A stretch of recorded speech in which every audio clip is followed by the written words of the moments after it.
موسیٰ علیہ السلام نے کیا وہ تو اصل میں ایمان کا تقاضا ہے. ان کے ہاتھ میں صلاحیت تھی. انہوں نے ایک غلط کام ہوتے دیکھا، انہوں نے ایک کام کیا، تو اس میں ھذا من عمل شیطان کس طرح ہے اور شیطان گمراہ کرنے والا کیسے ہے. اصل میں اللہ تعالیٰ نے ایک اور مقام پر ہمیں ایک حقیقت بتائی ہے، وَلَا تَقْفُ مَا لَيْسَ لَكَ بِهِ عِلْم، کہ جس چیز کا پورا علم نہ ہو اس کا پیچھا مت کیا کرو. جس چیز کا پورا یعنی علم نہ ہو تو اس کے پیچھے مت جایا کرو. ظاہر لگتا ہے کہ یہ چیز غلط ہے، لیکن آپ کو پورا قصہ نہیں معلوم، آپ کو جس 5% نظر آ رہا ہے. اس کی ایک تصویر ذہن میں سمجھ لیں. فرض کریں کوئی معلوم کرنا چاہ رہا ہے کہ اس کمرے کے اندر کیا ہو رہا ہے، ٹھیک ہے، یا آپ کسی کمرے میں آپ جاننا چاہتے ہیں اندر کیا ہو رہا ہے. تو جو چابی کا سوراخ ہے نا، اس میں سے آنکھ ڈال کے انسان دیکھنے کی کوشش کرے کہ اندر ہو کیا رہا ہے. اس کو کچھ نہ کچھ تو نظر آ جائے گا. اگر اس کو جو کچھ نظر آیا اس کی بنیاد پہ وہ گمان کرے کہ مجھے پوری حقیقت اس کمرے کی سمجھ میں آ گئی اور جو اشخاص ہیں اس کے اندر وہ سب سمجھ میں آ گیا، تو وہ اس کی غلطی ہے نا. اتنی سی معلومات کی بنیاد پر اگر وہ پورا فیصلہ کر لے تو اس نے جلد بازی کی ہے. تو یہی بات کہی جا رہی ہے، سمجھائی جا رہی ہے کہ ہم کبھی ہوتا کیا ہے کہ ہم کسی چیز کے بارے میں سنتے ہیں، جو کچھ آپ سنتے ہیں کسی اور کے بارے میں، آپ کو 1% معلومات ہے، اتنی سی معلومات ہے آپ کے پاس. اس کی بنیاد پہ آپ کہیں یہ تو بہت بڑی بات ہے، یہ تو بہت اچھا ہوا، آپ نے فوراً فیصلہ کر دیا. اس فیصلے میں جلد بازی کبھی کوئی عمل سے کرتا ہے، کوئی اپنی زبان سے کرتا ہے، کوئی اپنے دل سے کرتا ہے. لیکن معلومات نہ ہونے سے پہلے اگر انسان فوراً فیصلہ کر لے تو وہ اس کی غلطی ہے، وہ اصل میں اس کی غلطی ہے. اچھا، اب ہوا یہ کہ موسیٰ علیہ السلام کو اس بات کا اندازہ ہو گیا کہ نیت اچھی پھر بھی ہو لیکن معلومات پوری نہ ہوں تو فیصلہ کرنا اور فیصلے میں جلد بازی کرنا یہی شیطان کے ہیلوں میں سے ایک ہیلا ہے. اس کی ایک تدبیر ہے انسان کو برباد کرنے میں. تو ان کو اس بات کا احساس ہوا اس کم عمری میں بھی کہ اس طرح جذبات کو سے کھیلا جاتا ہے، شیطان ان سے کھیلتا ہے اچھی نیت کو برے کام کے لیے استعمال کرنے میں. ھذا من عمل الشیطان، اسی طرح وہ گمراہ کرتا ہے. انہ عدو مضل مبین. تو اب گمراہی کا ایک نیا پہلو ہمیں سمجھ آ گیا کہ معلومات پوری نہ ہوں اور فیصلہ کرنے میں جلد بازی کرنی ہو تو وہ بھی گمراہی کی ایک شکل ہے، وہ بھی شیطان کے ہتھیاروں میں سے ایک ہتھیار ہے. اس کے بعد کہتے ہیں ربی انی ظلمت نفسی فاغفر لی. وہاں تک بات ہوئی تھی ہماری پچھلی دفعہ. میرے رب، اس میں کوئی شک نہیں کہ میں نے ہی اپنے نفس پر ظلم کیا ہے. اب میں نے اپنے نفس پر ظلم کیا ہے. اچھا ٹھیک ہے، یہ الفاظ اصل میں ایک طرح سے سمجھ لیں ان کی گونج جو ہے وہ شروع ہوتی ہے آدم علیہ السلام کے الفاظ سے، ربنا ظلمنا انفسنا. وہ انہی الفاظ کی طرح کی یہ الفاظ ہیں، ہم نے اپنے اوپر ظلم کیا. یہاں انہوں نے غلطی کی ہے، ٹھیک ہے، غلطی کسی اور انسان کے خلاف ہے، وہ مرا ہے، اس کا قتل ہوا ہے، لیکن پہلا جرم انسان کا کسی اور کے خلاف نہیں ہوتا، اپنے خلاف ہوتا ہے. اسی طرح کی مثال ایک اور جگہ اللہ تعالیٰ دیتے ہیں کہ جب عائشہ رضی اللہ تعالیٰ عنہ کے بارے میں طرح طرح کی باتیں کی گئی تھیں اور لوگوں نے کچھ باتوں کو سنا، کچھ اس سے متاثر بھی ہوئے، کچھ نے کہا کیا کتنی بری بات ہے کہ لوگ ایسی باتیں کر رہے ہیں، کچھ کے ذہن میں برا گمان بھی آ گیا. اس کے بارے میں اللہ تعالیٰ نے کہا لولا اذ سمعتموه ظن المؤمنون والمؤمنات بانفسهم خیرا، کہ جب تم نے وہ بات سنی تھی تو تمہیں اپنے بارے میں بہتر گمان کیوں نہ ہوا. اللہ تعالیٰ نے یہ سوال پوچھا، یہ نہیں کہا ان کے بارے میں بہتر گمان کیوں نہیں کیا، کہا اپنے بارے میں بہتر گمان کیوں نہیں کیا. یعنی اصل میں جو گناہ میں کرتا ہوں یا آپ کرتے ہیں، اگر کسی کے خلاف بھی کر رہے ہیں تو اس کے خلاف تو آپ نے جرم کیا ہے، لیکن اس سے پہلے آپ نے اپنے نفس کے اوپر ظلم کیا ہے. اس کا پہلے اعتراف کرنا پڑے گا، میں نے اپنے ساتھ زیادتی کی ہے. اللہ نے میرے اندر ایک نور ڈالا ہے، میرے اندر ایک روح ڈالی ہے، ایک ہدایت ڈالی ہے، اور میں نے اس کو زخمی کیا ہے، اس نور کو میں نے کم کیا ہے. تو ربی انی ظلمت نفسی، میں نے تو اپنے اوپر ظلم کیا، میں نے اپنے اوپر زیادتی کی. اللہ فرماتے ہیں انہوں نے یہ دعا مانگی کہ میں نے غلطی کی، مجھے معاف کر دیں. اللہ تعالیٰ فرماتے ہیں فغفر لہ، اس وجہ سے، فاس کو فا سببیہ کہتے ہیں، جس کی وجہ سے اللہ تعالیٰ نے انہیں معاف کر دیا. فغفر لہ انہ هو الغفور الرحیم، بے شک وہی ہے جو بہت زیادہ معاف کرتا ہے، بہت زیادہ ڈھکتا ہے گناہوں کو، اور بہت ہی محبت اور خیال کرنے والا ہے، رحیم. اچھا، یہ بات تو اللہ تعالیٰ نے کہہ دی. اب اللہ نے اپنی طرف سے بتا دیا، اپنے نقطۂ نظر سے، کہ وہ معاف ہیں، لیکن اس کا مطلب اب بھی یہ نہیں ہے کہ موسیٰ علیہ السلام کو معلوم ہے کہ وہ معاف ہیں، ان کو ابھی بھی نہیں پتہ. اگلی آیت سنتے ہیں موسیٰ علیہ السلام کیا فرماتے ہیں. کہتے ہیں ربی بما قال ربی بما انعمت علی فلن اکون ظہیرا للمجرمین، میرے رب جو نعمت آپ نے میرے اوپر ابھی کی ہے اس کی وجہ سے میں کبھی کسی مجرم کی سپورٹ نہیں کروں گا، میں کسی مجرم کی مدد نہیں کروں گا کبھی بھی، ایسا میں کبھی نہیں بنوں گا. آیت کے پہلے الفاظ کیا ہیں؟ کیوں نہیں کروں گا؟ کیونکہ آپ نے میرے اوپر بڑا انعام کیا ہے. تو سوال یہ پیدا ہوتا ہے یہ انعام کون سا ہے؟ ابھی تو قتل ہوا ہے، ابھی انہوں نے استغفار کی ہے، ابھی بھیک مانگی ہے کہ یا رب مجھے معاف کر دے، میں نے اپنے اوپر ظلم کیا. اور اس کے بعد فوراً ان کے اگلے الفاظ ہیں اللہ تعالیٰ تیری بڑی نعمت ہے میرے اوپر، اور اس نعمت کی وجہ سے میں آئندہ ایسی غلطی نہیں کروں گا، فلن اکون ظہیرا للمجرمین.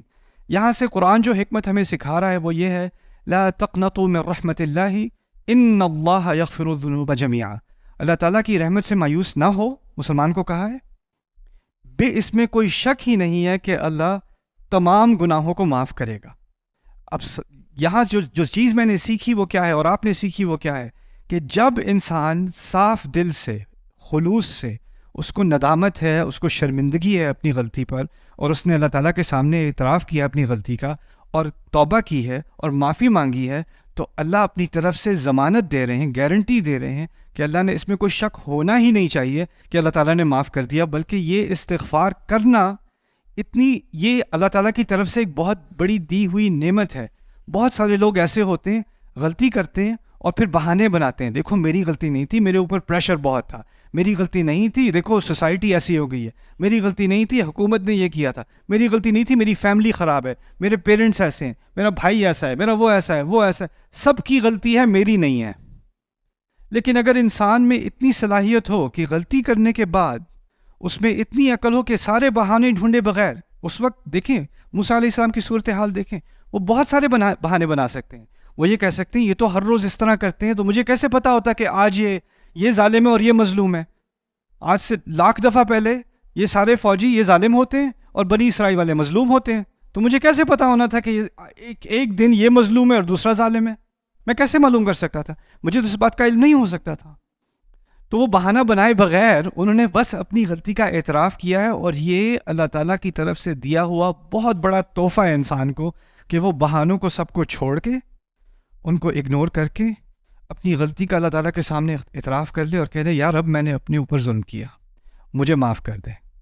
اور جس کو یہ نعمت مل جائے کہ وہ بہانوں کے پیچھے نہ بھاگے، بل الانسان علی نفسہ بصیرہ ولو القی معاذیرہ. سورۃ القیامہ میں اللہ تعالیٰ فرماتے ہیں کہ انسان کو اپنے اوپر بہت پوری نظر ہے. میں جو اپنے آپ کو دیکھتا ہوں نا کوئی اور نہیں دیکھ سکتا. جیسے آپ اپنے آپ کو دیکھ سکتے ہو کسی اور کو نظر نہیں آ رہے. آپ کے قریبی ترین لوگ بھی آپ کو اس طرح نہیں دیکھ سکتے جیسے آپ اپنے آپ کو دیکھ سکتے ہو. اور پھر بھی اللہ تعالیٰ بولا وہ القی معاذیرہ، حالانکہ وہ جتنی بھی بہانے بناتا رہے، بہانے پھینکتا رہے. ہوتا یہ ہے کہ آپ کو آئینے میں آپ نظر آ رہے ہو، لیکن وہ آئینے میں بھی آپ جھوٹ بولنا شروع کر دیتے ہو. تو یہ چیز اللہ تعالیٰ کی طرف سے بہت بڑی نعمت ہے. اور یہاں اللہ تعالیٰ کی ایک بہت بڑی نعمت اور یہ بھی ہے کہ جس کو اللہ نے خلوص سے استغفار کرنے کی توفیق دی، اس کو یہ تحفہ بھی دے دیا کہ تیری استغفار قبول ہے. اس میں شک کرنے کی ضرورت اب نہیں ہے. اس میں بار بار پیچھے جا کر سوچنا پتہ نہیں معاف کیا ہوگا کہ نہیں، پتہ نہیں وہ استغفار صحیح تھی یا نہیں، پتہ نہیں اللہ کے ہاں معاف ہوگا کہ نہیں، یہ شک چھوڑ دو. اسی لیے یہاں انا کا لفظ استعمال ہوا ہے. علماء تفسیر میں بہت ساروں کی رائے یہ ہے، کبھی کبھی اللہ کہتے ہیں واللہ غفور الرحیم، اللہ معاف کرنے والا ہے، اور اللہ وا کے معنی ہے اور اللہ معاف کرنے والا ہے. وہ حالیہ جملہ ہو جاتا ہے یا استئناف ہو جاتا ہے. لیکن جب اللہ تعالیٰ کہتے ہیں نا ان اللہ غفور الرحیم، انا کا اضافہ کیا جاتا ہے کچھ آیات میں. ان آیات میں فرق یہ ہوتا ہے کہ یہاں ضمانت دی جا رہی ہے ان مقامات پر کہ اس میں شک کرنے کی کوئی گنجائش ہے ہی نہیں کہ اللہ معاف کرے گا. تو یہاں پر ایک شک کی گنجائش ہی نہیں ہے. آپ کو یہ انگزائٹی، یہ پریشانی اپنے اوپر لینے کی کوئی ضرورت ہی نہیں ہے، پتہ نہیں معاف ہوا کہ نہیں ہوا. اس بوجھ کو اللہ تعالیٰ نے ہلکا کیا ہے ہمارے لیے. انہ هو الغفور الرحیم. اچھا اب انہوں نے معافی مانگ لی، ٹھیک ہے، استغفار کر لی، یہ بوجھ ان پر سے ہٹ گیا، اور وعدہ بھی کر لیا آئندہ میں ایسی غلطی نہیں، جلد بازی اب نہیں کروں گا. لن اکون ظہیرا للمجرمین. اس بات سے اشارہ اس بات کی طرف بھی مل گیا کہ وہ جو فوجی تھا جو دوسرے کی پٹائی کر رہا تھا، وہ پٹائی جس کی ہو رہی تھی وہ چور تھا یا کوئی مجرم تھا کسی قسم کا. اچھا اب قتل تو ہو گیا فوجی کا، اور وہ دوپہر کا ٹائم تھا، اس وقت سارے قیلولہ کے لیے سارے سو رہے تھے دوپہر میں، تو کسی نے دیکھا نہیں یہ سارا کرائم، کسی نے یہ جرم نہیں دیکھا. بس اس کا ایک گواہ رہ گیا ہے، وہ جو مجرم تھا وہ، اس کے علاوہ اس کا کوئی گواہ نہیں ہے. تو آگے وہ بھاگ گئے. موسیٰ علیہ السلام گھبرا گئے، نوجوان آدمی تھے، ان کو یہ بھی پتا تھا کہ جو مصر کی پولیس ہے اور جو ان کے فوجی ہیں وہ ان سے شدید نفرت کرتے ہیں. اصل میں مصر میں ایک محبت کرنے والا مصری ان سے وہ تھا فرعون. اس کے دل میں اللہ تعالیٰ نے محبت ڈال دی تھی موسیٰ علیہ السلام کے لیے. وہ اللہ تعالیٰ نے اس کے بارے میں کہا ہے وَأَلْقَيْتُ عَلَيْكَ مَحَبَّةً مِّنِّي، میں نے تیرے اوپر ایک خاص محبت ڈالی ہے جو مجھ میں سے آتی ہے. وہی فرعون جو لاکھوں بچوں کا قتل کرنے کو تیار تھا، اس نے موسیٰ علیہ السلام کو جانتے ہوئے کہ یہ بنی اسرائیل سے ہیں مار نہ سکا. یہاں تک کہ نہ مارنے کے اس سے زیادہ تر یہ بھی کہا جا سکتا ہے کہ اس کو غلام بنا لینا چاہیے تھا. چلو ماریں گے نہیں، یہاں بچے کو غلام بنا دو، یہاں پہ نہیں، اس کو اپنے بیٹے کی طرح. الم نربک فینا ولیدا، بہت محبت ڈال دی فرعون کے دل میں موسیٰ علیہ السلام کے لیے. لیکن اس کا مطلب یہ نہیں کہ پوری مصری قوم ان سے محبت کر رہی ہے، بلکہ ان کی نفرت میں اور بھی اضافہ ہو گیا ہوگا. ہم سارے مصری اور ہم دوسرے درجے کے، یہ غلام کو پہلے درجے کا رویہ مل رہا ہے، اس کو شہزادے کی طرح ٹریٹ کیا جا رہا ہے. تو ان کے دل میں نفرت تھی. اسی لیے اگر یہ اپنے آپ کو پولیس کے حوالے کرتے، جرم تو ہو گیا ہے، پولیس کے حوالے کرتے، تو ہوتا ہے کبھی کبھی، یہاں تو نہیں ہوتا، مسلمان ملکوں میں نہیں ہوتا، یہ پرانے زمانے کی کرپشن ہے. ہوتا یہ ہے کہ پولیس کے پاس جاؤ اور پولیس والے کچہری پہنچنے سے پہلے ہی مار دیں گے اور کہیں گے ایکسیڈنٹ ہو گیا تھا، یا یہ گاڑی سے گر گیا تھا، یا یہ گولی جا رہی تھی اس کے رستے میں ہی کھڑا ہو گیا. تو ان کو پتا تھا پولیس والے کیا کریں گے، مار دیں گے انہیں، اور ان کا گمان یہ صحیح تھا، اس لیے وہ چھپ گئے.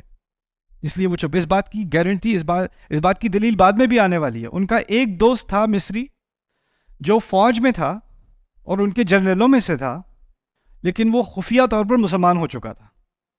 اور جب ان کی آپس میں پرائیویٹ میٹنگ ہوتی تھی پولیس والوں کی، تو اس میٹنگ میں ان کا وہ دوست بھی تھا. بعد میں جا کے وہ بھاگ کے آ کے ان کو بتائے گا ان الملأ یأتمرون بک لیقتلوک. کسی صورت میں دیکھو، وہ جو سارے پولیس چیف ہیں نا، انہوں نے اپنی الگ سے میٹنگ کر لی ہے، انہوں نے فیصلہ کر لیا ہے کہ وہ تجھے قتل کر دیں گے، قتل کریں گے. فرعون کو غصہ آئے گا، کہیں گے نہیں جی وہ تو بلڈنگ سے گر گئے تھے، وہ پھسل کے گر گئے تھے، ایکسیڈنٹ تھا.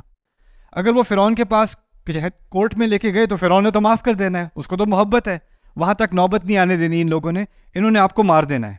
لیکن اس سے پہلے اب یہ چھپے ہوئے پھر رہے ہیں، ابھی دوست آیا بھی نہیں ہے، چھپے ہوئے شہر میں پھر رہے ہیں. فَأَصْبَحَ فِي الْمَدِينَةِ خَائِفًا يَتَرَقَّبُ، دن کے وقت وہ خوف سے ایک ایک قدم دیکھ کر کوئی مجھے دیکھ نہ لے، کوئی پہچان نہ لے، وہ اب شہر میں گزر رہے ہیں.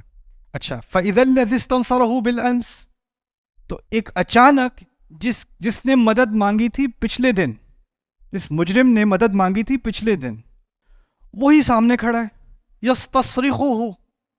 یستصرخو، چیخ پکار کر دوبارہ مدد مانگ رہا ہے. اب وہ پھر کسی پولیس کے ہاتھوں پکڑا گیا، پھر اس کی پٹائی ہو رہی ہے. اس کو موسیٰ علیہ السلام نظر آ گئے اب. اور اب یہ فرق ہے، پچھلی دفعہ تھا کہ یہ حین غفلت من اہلیہا، وہ قیلولہ کا ٹائم تھا، شہر خالی تھا. یہ دوسری آیت جو آ رہی ہے نا، اس میں اصبح کا لفظ استعمال ہوا ہے، صبح کے وقت کا استعمال ہوا ہے. صبح کے وقت شہر بزی ہوتا ہے، سارے کام کرنے والے، شہر میں سارے یا افراتفری پھیلی ہوئی ہے، سارے لوگ کام کر رہے ہیں، کوئی پرائیویسی اب نہیں ہے. لیکن وہ مارا جا رہا ہے وہاں پر، اور اس نے ان کو بلایا، موسیٰ آپ نے جو کل مدد کی تھی اپنے مسلمان بھائی کی، ایک دفعہ اور امت کی حمایت میں کھڑے ہو جائیں دوبارہ اس کافر کے خلاف. آئیے، ایک اور کافر ہے آپ کے لیے، اس کو بھی اپنا مبارک مکہ ماریں آپ. یستصرخہ، چیخ پکار کر ان کو بلانے لگا. موسیٰ علیہ السلام نے اس دفعہ دیکھا یہ تھا، اس دلدل میں دوبارہ اب میں تو نہیں پھنسنے والا. تو کیا جواب دیتے ہیں وہ؟ کہتے ہیں قال لہ موسیٰ انک لغوی مبین، تم تو بہت ہی گمراہ قسم کے آدمی ہو. اب انہوں نے آگے نہیں پڑھنا، اب دوبارہ وہ غلطی، ابھی اللہ سے وعدہ کیا ہے، کیا وعدہ کیا ہے؟ آئندہ میں کبھی غلط کرنے والے کی حمایت نہیں کروں گا.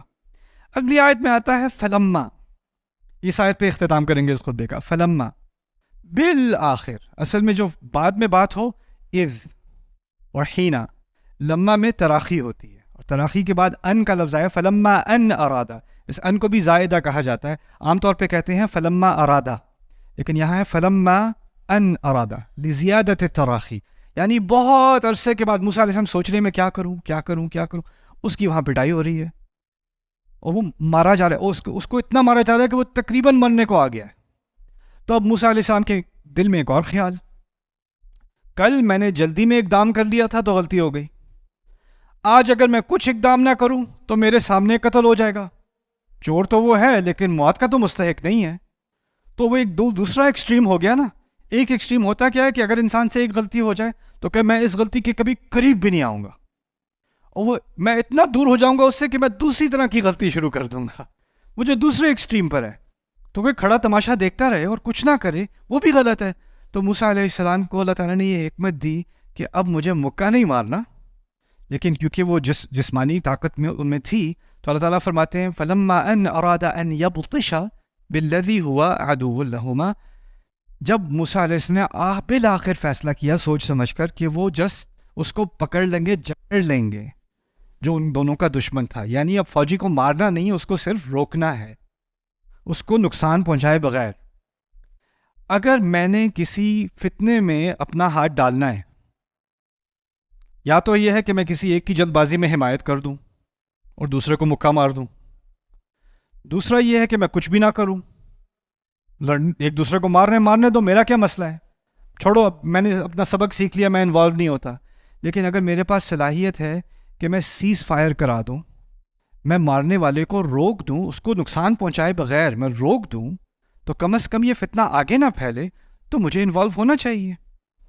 فَلَمَّا أَرَادَ أَنْ يَبْطِشَ بِالَّذِي هُوَ عَدُوٌّ لَهُمَا، اچھا وہ آئے آخرکار سوچ سمجھ کر وہ بڑھ رہے ہیں، وہ لیٹا ہوا ہے مجرم زمین پہ، اس کو منہ پہ مکے پڑ رہے ہوں گے، اس نے سائڈ سے دیکھا موسیٰ علیہ السلام آ رہے ہیں، جب اس نے دیکھا موسیٰ علیہ السلام آ رہے ہیں تو اس کو غلط فہمی ہوئی، اس نے سوچا پتہ نہیں کل کی وجہ سے غصہ ہوگا انہیں، تو یہ اس کے ساتھ مل کے یہ بھی مارنا شروع کر دیں گے، تو یہ فوجی کے تو میں 20-30 مکے کھا لوں، ان کے مکے کا وہ ایک بھی لگ گیا تو کام ہو جانا ہے۔ تو اب اس کو لگا کہ یہ تو ایمرجنسی ہے بھائی، جان بچانی ہے، اب میں کیسے جان بچاؤں، موسیٰ آ رہے تھے اس کو بچانے علیہ السلام، وہ سمجھ رہے اس کو مارنے آ رہے ہیں، اس کو غلط فہمی ہو گئی، اس نے کیا کیا، فوراً آواز پکارتا ہے اونچی آواز میں، یا موسیٰ اتريد ان تقتلنی، کیا تو مجھے قتل کرنا چاہتا ہے، کما قتلت نفسا بالامس، جیسے کہ تو نے کل قتل کیا تھا۔ سب کے صبح میں ہے، سارا رش ہے، سب لوگ آئے ہوئے ہیں، اور اس نے سب کے سامنے ان کے جرم کو ایکسپوز کر دیا۔ یہاں پہ ایک بڑی حکمت سکھائی ہے قرآن نے۔ کچھ لوگ ہوتے ہیں جن کی آپ بڑی اچھی نیت سے مدد کرتے ہو، اور وہ آپ کو پھسلا کر اپنے جرم میں پھنسا لیتے ہیں، اور جب وہ آپ کو اپنے جرم میں پھنسا لیں، اب ان کے پاس یہ معلومات آپ کے خلاف ایک اختیار ہے، اور جب موقع ملے گا اپنی جان بچانے کا تو وہ آپ کو بڑی سہولت سے ذبح کرنے کو تیار ہو جائیں گے۔ تو فوراً سب کے سامنے کما قتلت نفسا بالامس ان تريد الا ان تكون جبارا في الارض وما تريد ان تكون من المصلحين، آپ تو بس یہاں اپنی زبردستی کرانے آئے ہیں، ہاں، آپ کو اصلاح کرنے نہیں آئے یہاں پہ۔ سارا فوکس اب جو پولیس والا تھا جو چور کو پکڑ کے اس کو مار رہا ہے، اس کو بھی پتا ہے کہ اس کا فیلو پولیس آفیسر کل مارا گیا تھا، اور اب اس کا قاتل مل گیا، تو یہ کیس تو چھوٹا ہے نا اس کے مقابلے میں، تو سارا زور اب آئے گا کس کی طرف، موسیٰ علیہ السلام کی طرف، اور اسی بات کا علم تھا اس مجرم کو۔ یہاں جو بات اللہ تعالیٰ نے ہمیں سمجھائی، اس میں بہت ساری حکمتیں ہیں، لیکن اس میں کم از کم ایک حکمت یہ ہے کہ ہمیں بھولا نہیں ہونا۔ کوئی رو رہا ہے، کوئی مدد مانگ رہا ہے، کوئی ٹھیک ہے، ہو سکتا ہے واقعی اس کو مدد کی ضرورت ہو، لیکن جس طرح آپ پوری معلومات دیے بغیر کوئی اقدام نہیں کر سکتے، اسی طرح پوری معلومات سمجھے بغیر اور ساری سچویشن کو سمجھے بغیر آپ کسی کے باتوں میں نہیں آ سکتے، آپ کو بہت نقصان ہو جائے گا اس کا۔ تو قرآن نے ہمیں اچھائی کا تو حکم دیا ہے، اور قرآن نے ہمیں اور ہمارے دین نے ہمیں دوسرے کے بارے میں حسن ظن کرنے کا حکم تو دیا ہے، لیکن تجربے سے سیکھنے کا بھی حکم دیا ہے۔ جس کا تجربہ ہو چکا ہو اس کو بھولا نہیں ہونا، پھر نہیں آپ کو نیت پہ شک نہیں کرنا چاہیے، نیت پہ شک نہیں کر رہا، میں اپنے عقل پر اعتماد کر رہا ہوں، اور اپنے تجربے پر اللہ تعالیٰ نے جو تجربہ سکھا دیا ہے اس پر اعتماد کر رہا ہوں۔ تو اللہ تعالیٰ میں اس قرآن میں جو قصے ہیں، اس میں جو حکمتیں ہیں، ان کو اپنی زندگی میں لانے کی توفیق دے، اور ہمیں خاص کر جو میں پہلی بات کر رہا تھا، درمیان میں جو بات کی اس خطبے میں میں نے آپ سے کیونکہ یہاں پاکستان میں بہت نوٹ کی ہے، لوگ بہت کہتے ہیں کہ میں نے استغفار کیا لیکن پتہ نہیں اللہ مانگے گا، معاف کرے گا کہ نہیں، کیسے پتہ چلے کہ اللہ نے معاف کر دیا؟ اس کی کوئی علامت ہے کہ اللہ تعالیٰ نے، اس کی کوئی خفیہ علامت نہیں ہے، کوئی خواب میں نہیں آئے گا آپ کو، کوئی طوطا نظر نہیں آنے والا آپ کو، نہ کوئی بارش ہوگی ایک دن تو پتہ چل جائے گا کہ آپ معاف ہو گئے، یا جس صبح آپ کو اٹھیں گے اور پھر آپ کو خاص قسم کے بادل نظر آئیں گے، ایسی کوئی علامت نہیں آنے والی آپ کے لیے، ایسا کچھ نہیں ہونے والا۔ لیکن اللہ تعالیٰ نے قرآن میں یہ مسئلہ حل کر دیا ہے ہمارے لیے، جس نے اخلاص سے اچھے دل سے اللہ تعالیٰ سے مغفرت مانگی، اس نے اتنا بڑا جرم تو کیا نہیں ہوگا جیسا موسیٰ علیہ السلام سے ہو گیا، تو آپ کے گناہ کی جو بھی اس کا سائز ہے اس سے کوئی فرق نہیں پڑتا، اس کی جتنی بھی مقدار ہے اس سے فرق نہیں پڑتا، فرق صرف ایک بات سے پڑتا ہے کہ آپ نے واقعی میں توبہ کی ہے کہ نہیں۔ اگر واقعی میں توبہ کی ہے تو تسلی کر لیں کہ اللہ تعالیٰ نے معاف کر دیا، اور اب آگے کی سوچیں کہ آگے اچھا کیا کرنا ہے۔ اس کے بارے میں بار بار سوچنے کے بجائے روز اسی غلطی کا خیال۔ یہ آخری بات یاد رکھ لینا، انسان معاف نہیں کرتا، اللہ معاف کر دیتا ہے۔ انسان آپ کی غلطی کو آپ کو بار بار یاد دلاتا ہے، مجھے پتہ ہے تم نے کیا کیا تھا، یاد ہے تم نے کیا کیا تھا، یاد ہے تم نے کیا کہا تھا، یاد ہے، وہ روز ذکر کراتا ہے آپ کو، یہاں تک کہ انسان کو یہ احساس ہوتا ہے کہ میں تو انسان ہی نہیں ہوں، میں بس اسی غلطی کا ایک انبار کھڑا ہوا ہوں، میرے وجود میں اس غلطی کے علاوہ کچھ ہے ہی نہیں، کیونکہ اس دوسرے انسان کو میری غلطی کے علاوہ کچھ نظر ہی نہیں آتا۔ میرا رب غلطی کو نہیں دیکھتا، دل کو دیکھتا ہے، اور دل کو دیکھنے کی صلاحیت دوسرے انسان کو نہیں دی۔ لیکن لوگ کبھی جرت کر کے ایسی باتیں بھی کر دیتے ہیں نا کہ اللہ تمہیں کبھی معاف نہیں کرے گا، یا میں اللہ سے کہوں گا تمہیں کبھی معاف نہ کرے، یا میں قیامت کے دن اللہ سے تمہاری شکایت کروں گا، دیکھنا تم جتنی بھی معافیاں مانگ لو کافی نہیں ہے۔ لوگ اپنی طرف سے یہ لائنیں مارتے رہیں، ان کے الفاظ کی حیثیت اتنی ہے، اللہ کا کلام اونچا ہے۔ جب اللہ نے ضمانت دے دی تو آپ کو لوگوں کے الفاظ کی وجہ سے اپنے دل پہ باتیں نہیں لینی چاہیے۔ اسی لیے کہا اللہ تعالیٰ نے وَكَلِمَةُ اللَّهِ هِيَ الْعُلْيَا، اللہ کا کلام سب سے اونچا ہے۔ جب اللہ نے کوئی بات کہہ دی تو اس کی ٹکر میں کسی کے کامنٹ یا کسی کا تانا یا کسی کا الزام یا کسی کی طرف سے وہ بڑی ضمانت دے کے کہہ رہے ہیں اللہ آپ سے پوچھے گا، آپ کو کس نے کہا اللہ آپ سے پوچھے گا؟ آپ کو کہاں سے یہ علم ملا؟ یہ تو وَمَا كَانَ اللَّهُ لِيُطْلِعَكُمْ عَلَى الْغَيْبِ، اللہ تمہیں کوئی غیب کی خبر دینے والا نہیں ہے۔ اللہ نے تمہیں اور مجھے کوئی خبر نہیں بتائی کہ کس کا کیا حساب ہونا ہے قیامت کے دن اور کون بولے گا۔ کیسے کہہ سکتے ہو کہ قیامت کے دن میں یہ اللہ سے یہ کہوں گا یا یہ کہوں گی؟ جس دن اللہ تعالیٰ کہہ رہے ہیں لا یتکلمون الا من اذن له الرحمن، جس دن کوئی بولے گا ہی نہیں سوائے کہ اللہ الرحمن اجازت دے دے، ہمیں کسی کو ضرورت ہوتی کہتے نہیں۔ ویسے تو انسانیت نہیں بولے گی، لیکن پھر میں اللہ تعالیٰ کے سامنے ہاتھ اٹھا کے کہوں گا یا اللہ ایک سیکنڈ، اس کے بارے میں مجھے ایک بات بتانی تھی آپ کو، وہ پہلے سن لیں، پھر قیامت کا یوم قیامت شروع کرتے ہیں۔ یہ کیا نان سینس ہے، یہ کیا مذاق ہے اللہ کے کلام کے ساتھ؟ تو ہمیں اللہ تعالیٰ کے کلام کو سنجیدگی سے لینا چاہیے، اور اس میں جو دھمکی ہے اس کو سیریس لینا چاہیے، اور اس میں جو تسلی ہے اس کو بھی دل تک لے لینا چاہیے۔ بارک